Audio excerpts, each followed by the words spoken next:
Football খেললে জাতির উন্নতি হবে, গীতা পাঠে নয়, বলেছিলেন স্বামী বিবেকানন্দ। আর এবার তার বাণীর একেবারে উল্টো সুরে কথা বললেন বিজেপির সুকান্ত মজুমদার। প্রসঙ্গত রবিবার কলকাতায় ছিল লক্ষ কণ্ঠে গীতাপাঠ অনুষ্ঠান। হাজার হাজার ভক্তদের সমাগম হয় অনুষ্ঠানে, আর সেখানেই সুকান্ত মজুমদারকে বলতে শোনা যায় একেবারে উল্টো কথা।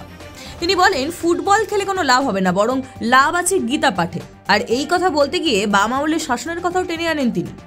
তারই মন্তব্য প্রকাশ্যে আসতেই শুরু হয়ে গিয়েছে রাজনৈতিক ঝড়।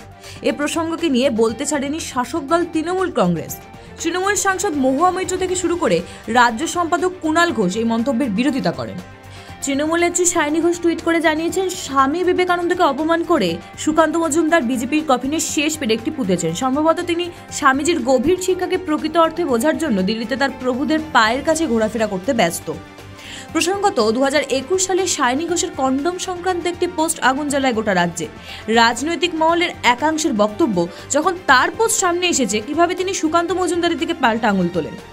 অনুষ্কা মণ্ডলের রিপোর্ট, কাল কলিং টিভি, কলকাতা।